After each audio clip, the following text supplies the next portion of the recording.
Hey everybody, it's Jason Blaha here, and put up some new deadlifting footage from the gym this morning up on Instagram, and I had a subscriber ask a question, which I'll flip in here, and he wants to know what's up with those elevated heels. Are those okay to deadlift in? What are you doing? So let me put on my +5 hat of weaponsmithing, do a little bit of crafting, and let's talk about that. Also, for the people who like to chime in about my deadlift technique, you guys might want to notice who that was who mentioned decent tech. Might want to look into who that is. That is a world-respected strength coach. Just throwing that out there. He who himself deadlifts over 700 pounds. So, that being said, let's talk about that for a little bit. All right, I am wearing work boots with over a 1-inch heel on them, but they're not really that elevated, although if they were, it's not a problem. If you guys recall my experiment I did where I deadlifted in full squat shoes, my Adidas Adipowers, and reported back on the difference in biomechanics on it when I tried it myself, because some people do choose to deadlift in elevated heels. Now these are just regular old work boots. The reason I switched over to work boots, and yeah, it makes you lift a little less weight, is because I have longer arms. I am training for overall strength and size. I use the deadlift as one of my primary hypertrophy exercises. That's why I'm doing rep work with it. You guys notice I do a lot of stuff in like the 5 to 7 rep range. For me, on the deadlift, I feel that's my ideal sweet spot for size, for me personally, just in terms of workload intensity and ability to progress. My back, hamstrings, glutes, everything, even my forearms get pretty big doing that. It works well for me. I like it, and I still feel like I'm lifting heavy enough that I don't feel like I'm just coming in and just chasing a pump.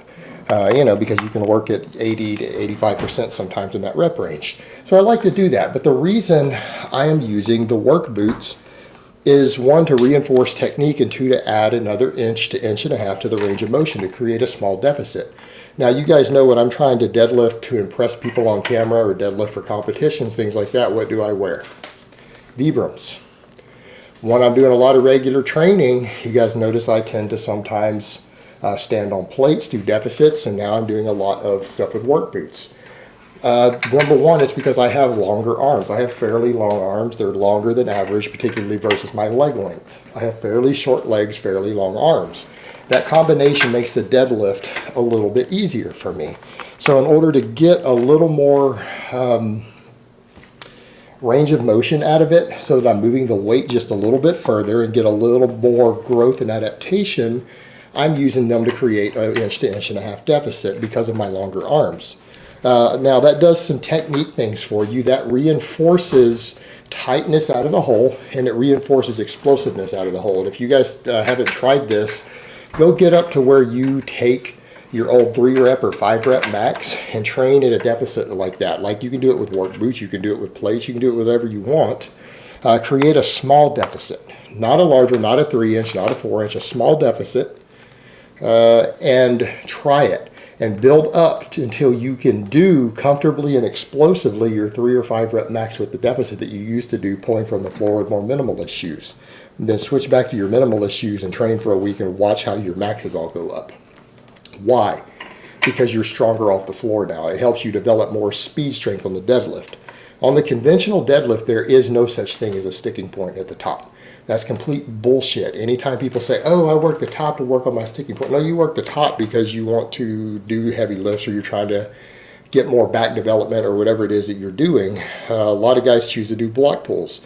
A lot of champions do, but a lot of world record holders don't do partials ever at all. So keep that in mind on the deadlift. It's a controversial method. There are amazing deadlifters who do block pulls or rack pulls, and there are also amazing deadlifters who don't do them at all, and they always pull from the floor. Some of them pull even from deficits. And this is one of those things I agree with Paul Carter on. There is no such thing as a sticking point at the top of a deadlift, on a conventional deadlift. The reason? Because if you can get it moving fast enough out of the bottom, even your world record shouldn't grind at the top. Watch KK deadlift when he has set world records for all records, without a belt, by the way.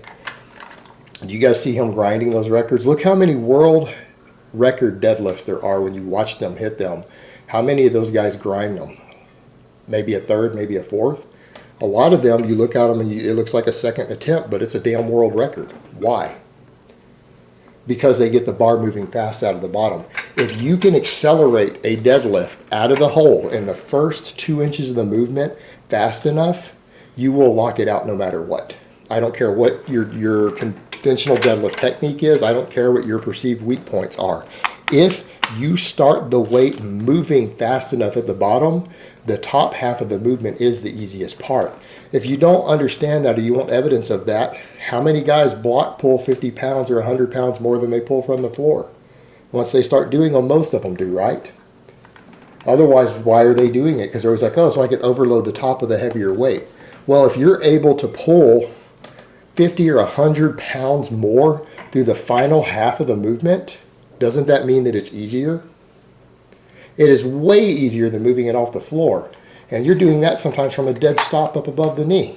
From a dead stop. Sometimes 100 pounds more than your max on these block pulls, right? So the top is easy.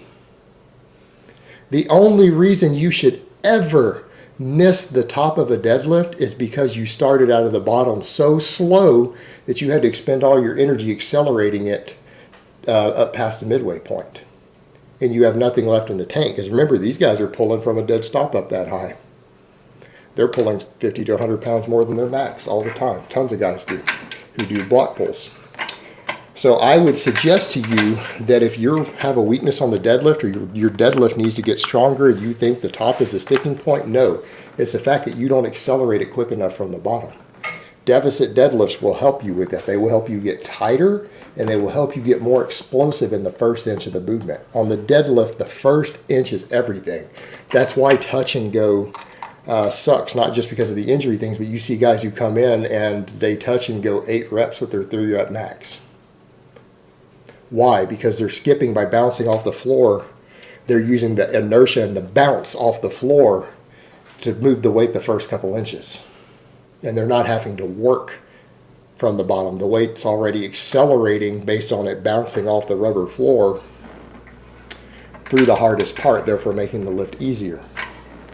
Therefore allowing them to do more reps. But it's not their actual muscles doing it completely, it's the rubber bouncing.